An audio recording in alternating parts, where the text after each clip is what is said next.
এ পর্যন্ত বিশেষ করে জুলাই আন্দোলন যারা শহীদ হয়েছে তাদেরকে যেন আল্লাহ তাআলা জান্নাতের সর্বোচ্চ মাকাম দান করেন, আমিন। প্রিয় দর্শক শ্রোতা, আজকে কারিগরি ত্রুটির কারণে এবং বৈরী আবহাওয়ার কারণে সার্বিক বিষয় চিন্তা করে আমরা আমাদের প্রোগ্রাম, যেহেতু আমাদের দুইটা পার্ট, একটা হচ্ছে প্রামাণ্য চিত্র প্রদর্শনী আর হচ্ছে আমাদের শহীদদের জন্য দোয়া, আমাদের গাজীদের জন্য আমরা দোয়া করব। এই জন্য আমরা আমাদের দ্বিতীয় পর্বে যাওয়ার জন্য চলে যাচ্ছি। প্রিয় উপস্থিতি, আজকে আমরা যে প্রামাণ্য চিত্র দেখার চেষ্টা করেছি এটি হচ্ছে মাত্র 1000 ভাগের আমি বলবো সর্বোচ্চ 20 ভাগ, বাকি 980 ভাগ হচ্ছে সম্পূর্ণ অজানা। আমরা এখানে যতটুকু দৃশ্য দেখার চেষ্টা করেছি এটা হচ্ছে ইন্টারনেট যখন সচল ছিল, যখন সবার মোবাইল সচল ছিল, তখন যতটুকু ভিডিও সাংবাদিক বৃন্দ এবং আমাদের বাইরে করার সুযোগ হয়েছে শুধু অতটুকু। এর বাইরে ইন্টারনেট বন্ধ করে সর্বোচ্চ ট্র্যাজেডি গড়াইছে এই হাসিনায়। আমাদের এই আন্দোলন যেদিন থেকে শুরু হয় সর্বশেষ 17 তারিখ রাতে ইন্টারনেট বন্ধ করে দেওয়া হয়। 17 থেকে শুরু করে একবারে শেষ পর্যন্ত, এরপরে সে আগস্টের শুরু পর্যন্ত যখন ইন্টারনেট বন্ধ ছিল তখন সর্বোচ্চ হত্যাকাণ্ড চালায়। বাংলাদেশের সর্বোচ্চ হত্যাকাণ্ড হয় গাজীপুর, সর্বোচ্চ হত্যাকাণ্ড হয় যাত্রাবাড়িতে, এরপরে হচ্ছে গাজীপুরে অর্থাৎ উত্তরা বিএনএস টাওয়ারের এখানে। আর ভাগ্যক্রমে আমার আন্দোলন শুরু থেকে শেষ পর্যন্ত ওইখানে থাকার সুযোগ হয়েছে। আমরা আমাদের নিজ চোখে দেখেছি এই আওয়ামী লীগ নামক একটি সন্ত্রাসী দল, যাদেরকে মানুষ দল বলে মনে করে, আমরা তাদেরকে শুধু দল না, তাদেরকে মানুষ বলতে আমরা তাদেরকে ঘৃণা লাগে। কারণ হচ্ছে আমরা আমাদের চোখের সামনে দেখেছি কিভাবে মানুষ মারে। 19 তারিখ শুক্রবার ছিল, সেদিন কিছু ভাই সে সকাল থেকে আন্দোলনরত ছিল, সকাল থেকে পুলিশ হত্যাকাণ্ড চালায়। যখন জুমার আজান দেয়, নামাজের সময় হয়, যখন ইমাম সাহেব খুতবা দিচ্ছে, তখন একজন ভাই আমাদের সামনে দিয়ে এভাবে হাত উঁচু করে গিয়ে পুলিশের কাছে গিয়ে বলে, ভাই আপনারা মুসলমান, আমরাও মুসলমান, সকাল থেকে আপনারা আন্দোলনে বিভিন্ন কারণে আপনারা শ্রম দিয়েছেন, আমরাও শ্রম দিয়েছি, আমরাও ক্লান্ত, আপনারাও ক্লান্ত। মুসলমানদের জন্য অন্তত শুক্রবার একটি গুরুত্বপূর্ণ দিন, মুসলমানদের জন্য শুক্রবার অন্তত আমরা নামাজটা পড়ি, নামাজ শেষ আবার আমরা আপনারা আপনাদের দায়িত্ব পালন করবেন, আমরা আমাদের দায়িত্ব পালন করব। তখন আমাদের সামনে পিছন দিক থেকে এক পুলিশ এসে মা বাপ ধরে গালি দিয়ে তার 2 হাত সামনে থেকে দাঁড়িয়ে বলছে, নামাজ পড়বি না, তোরা নামাজ পড়বি, এটা বলে সোজা বুকের উপর গুলি করে দিয়েছে।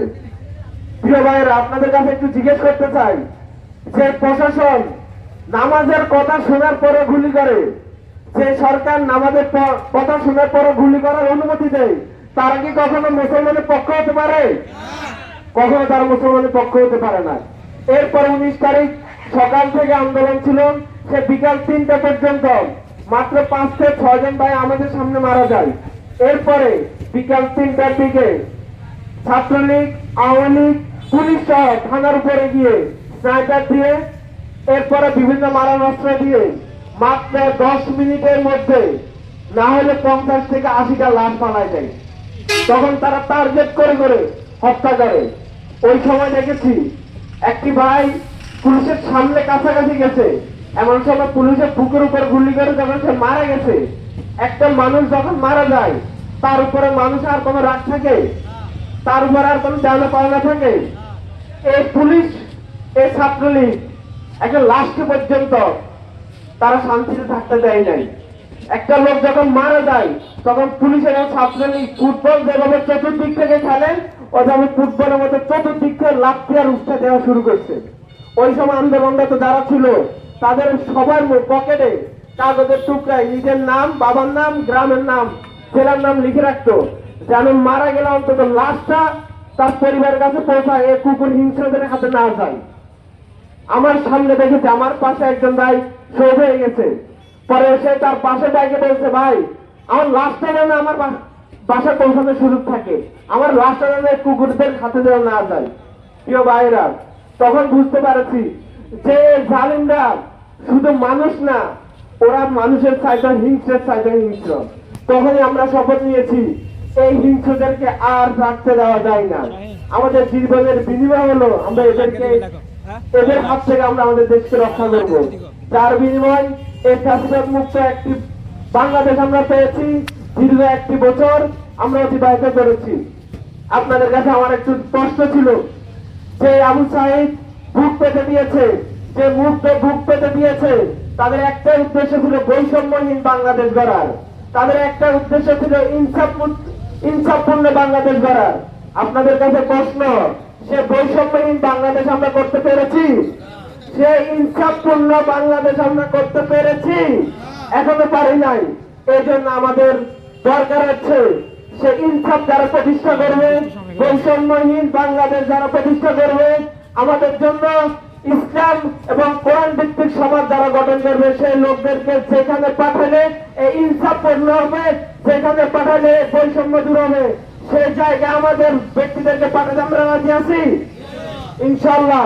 সেই সুযোগ আগামী ফেব্রুয়ারিতে আসবে ইনশাল্লাহ, আমরা আশা করি। সেই সুযোগ আসলে আমরা যেন আমাদের এই সুযোগকে আমরা হাতছাড়া না করি। আমরা যেন এমন না হয়ে যাই ভোটের আগের দিন রাত কিছু টাকার বিনিময় অথবা কিছু বাইরের ভালোবাসায় আমরা মুগ্ধ হয়ে এমন কাজ করলাম যার পরে আবার হাসিনার মতো 16 বছর আমরা কান্না করতে হয়। আমরা তো এগুলো আর করবো না, করবো ইনশাল্লাহ করবো না। আমরা সেই আশা রাখি।